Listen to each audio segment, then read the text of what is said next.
merci aux organisateurs de m'avoir invité pour ce 40e numéro du MAPAR. Donc j'ai longuement participé il y a quelques années. Alors je vais vous parler donc de ce bouleversement thérapeutique qu'il y a en cancérologie et qui peut nous concerner nous également en anesthésie.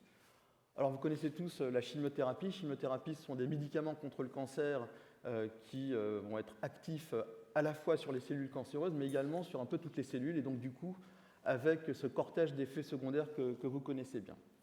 Donc depuis 10 ans, donc depuis à peu près le temps où je suis arrivé avec Gustave Roussy, on est rentré dans la médecine de précision, avec un bouleversement dans les thérapeutiques. On appelle ça maintenant la médecine de précision, avec à la fois des thérapies ciblées et avec une révolution, c'est l'immunothérapie. Je vais essayer de vous développer un petit peu tout ça. Alors, voilà, donc on a été envahi par ces noms un petit peu barbares, trastuzumab, et puis d'autres immunothérapies, d'autres thérapies ciblées. C'est absolument incompréhensible. Et donc, à un moment donné, moi-même, très modestement, j'ai essayé d'essayer de comprendre un petit peu ce qui se passait. Alors, la chimiothérapie conventionnelle, donc en fait, c'est ce qu'on donne pour les patients en cancer métastatique ou à risque métastatique. Ça va détruire directement les cellules cancéreuses, mais également donc, les cellules saines. Donc, il y a plusieurs types de chimiothérapie, des alkylants, des alcaloïdes.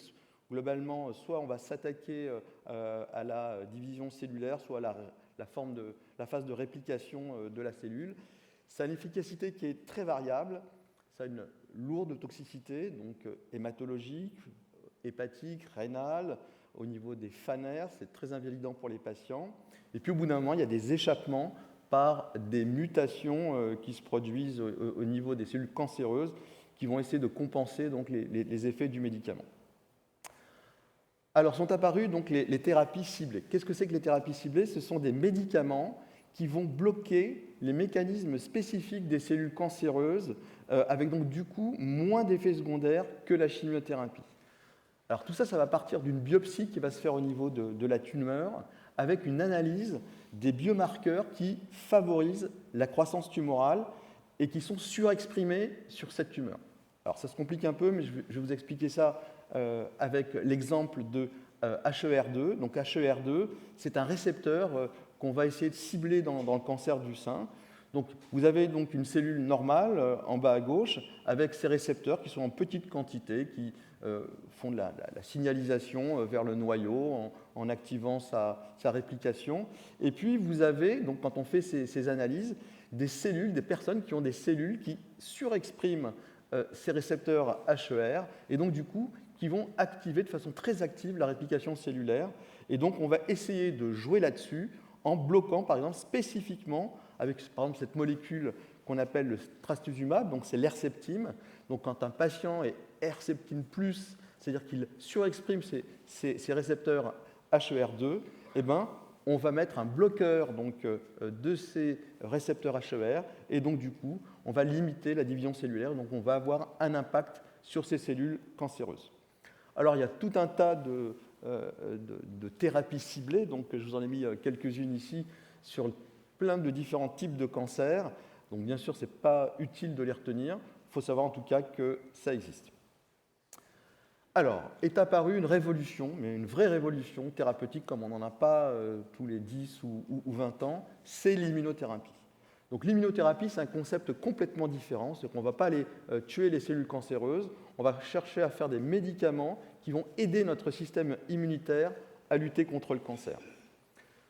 Je vous ai pris cet exemple, donc c'est un article du New England paru l'année dernière, avec un essai sur 16 patients qui avaient un adénocarcinome rectal, et on les a traités par du dostarlimab, donc c'est un anti-PD-1, par une injection, donc pendant 3 semaines, enfin toutes les 3 semaines pendant 6 mois.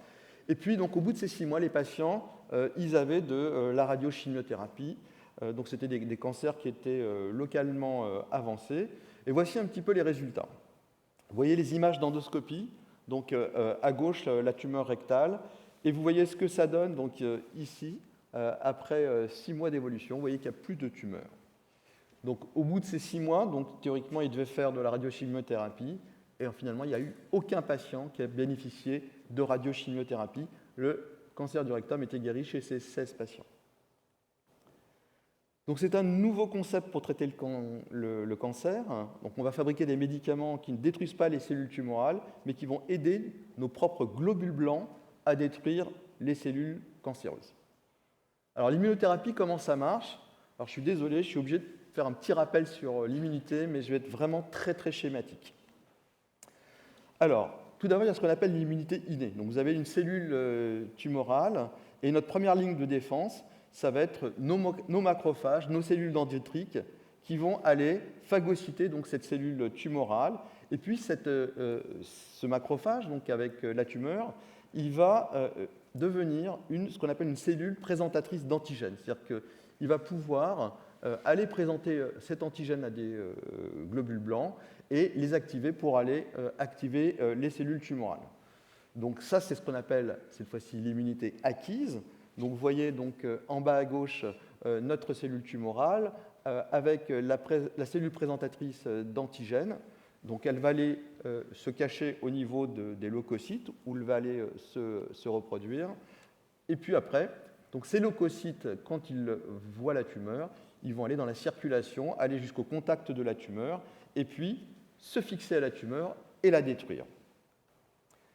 Mais alors pourquoi le système immunitaire, à un moment donné, il reste passif alors que les cellules cancéreuses continuent à proliférer?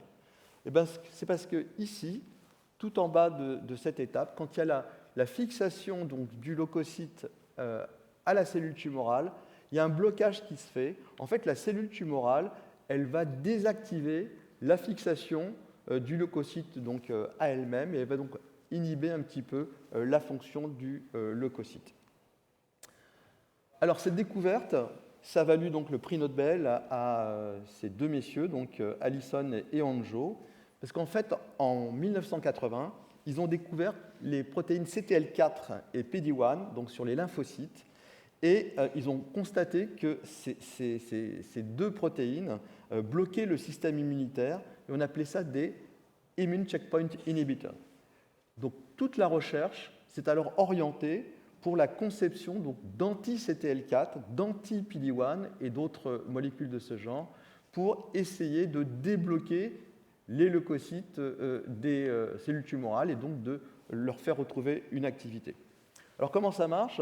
Donc à gauche, vous avez une cellule tumorale avec des antigènes de surface.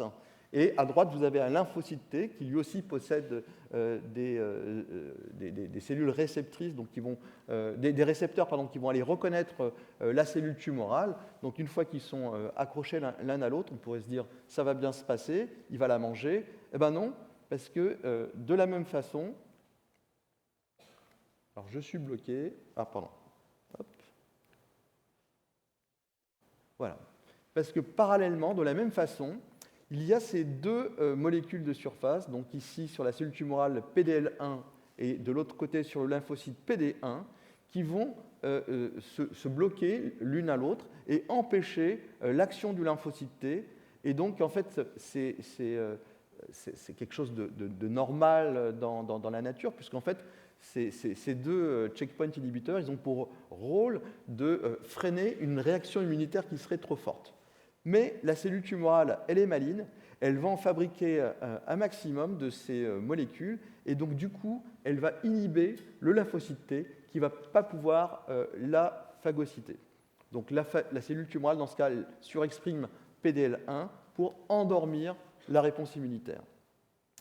Et donc, ces nouveaux médicaments, ce sont des médicaments anti-PD1, anti-PDL1, anti-CTL4, qui vont déverrouiller donc ces checkpoint inhibiteurs et permettre au lymphocyte de retrouver sa fonction pour lutter contre la cellule tumorale.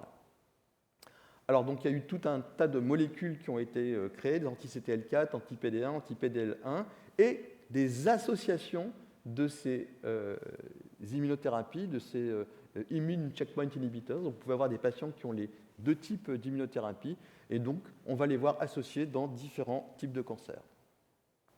Ça a donné des résultats assez extraordinaires, notamment pour la première maladie qui a été vraiment améliorée par ce traitement, c'était le mélanome. Donc le mélanome métastatique, donc, quand on a commencé nos études, c'était une catastrophe. C'était 100% de mortalité très très rapidement. Et là, on voit qu'avec la première immunothérapie, on augmente la survie. Et actuellement, on a 85% de survie avec ces combinaisons maintenant d'immunothérapie. Des résultats spectaculaires, mais pour d'autres types de cancers, notamment le cancer du poumon non à petites cellules, où là, la survie à 1 an a été multipliée par 2, donc c'est des vraies révolutions. Avant, un cancer du poumon métastatique, bon, c'était un patient qui était condamné. Maintenant, il a vraiment des chances de survie. Alors, ces médicaments, ça nous concerne plus, ils ont des effets secondaires, parce que quand on booste l'immunité, donc il faut s'attendre à des effets secondaires.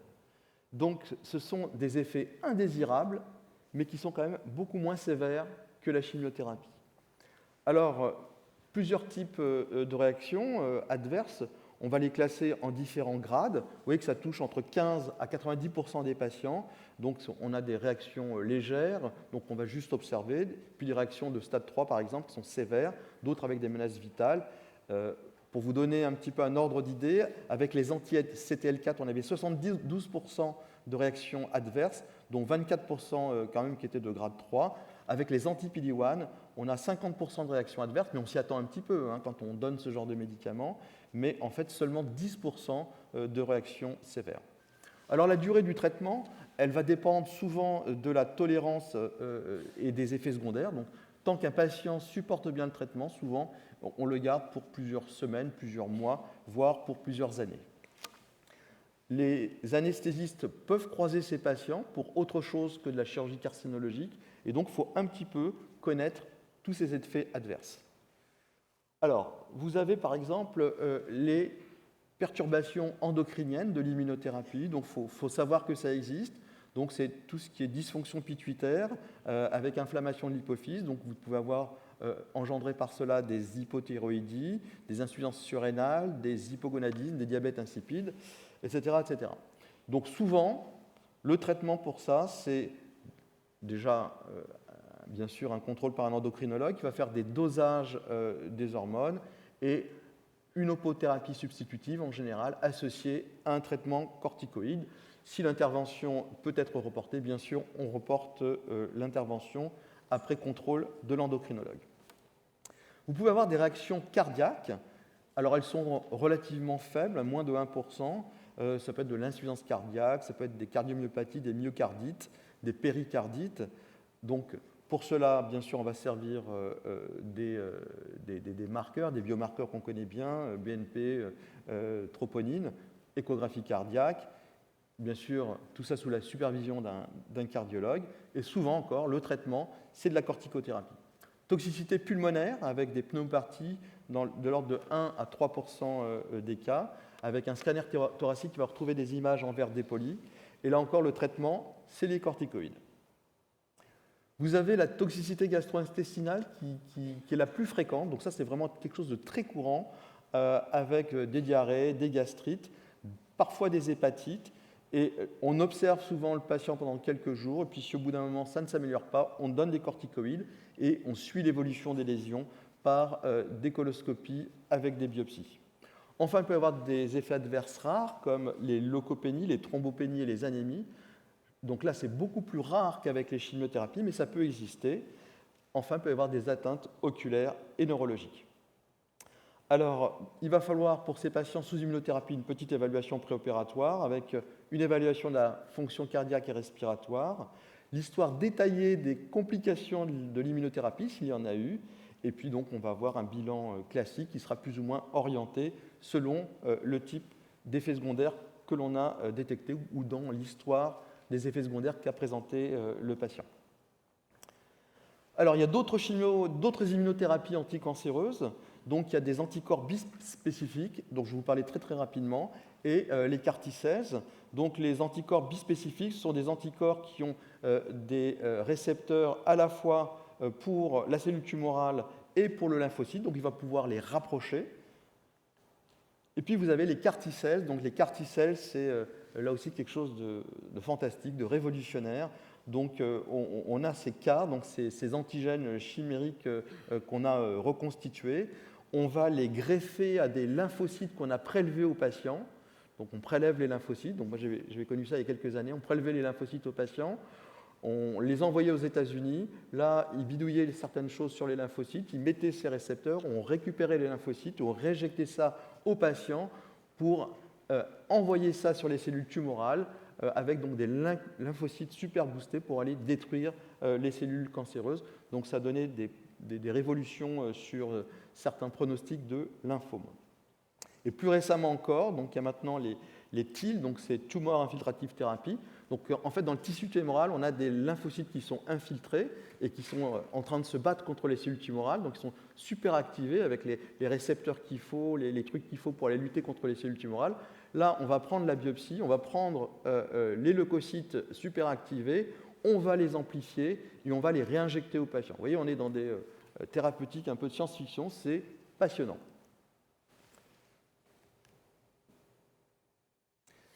Alors, après, donc, on a des médicaments sur mesure, donc avec à la fois de l'immunothérapie et des thérapies ciblées. Donc, en fait, comment ça se passe? On va prendre donc cette biopsie du patient, on va analyser le profil moléculaire donc, de l'ADN du patient pour voir, par exemple, s'il y a des gènes, vous savez, les gènes qui sont censés réparer l'ADN quand il commence à devenir un petit peu tumoral. En fait, on a des gènes qui sont un peu faibles, qui sont mutés chez certains patients. Vous avez entendu tous parler du gène BRCA2 qu'avait Angelina Jolie, qui s'était fait faire une mastectomie bilatérale. Donc des personnes qui ont ce gène donc, qui fait qu'ils ne peuvent pas bien lutter contre les cancers. On va leur donner des médicaments spécifiques.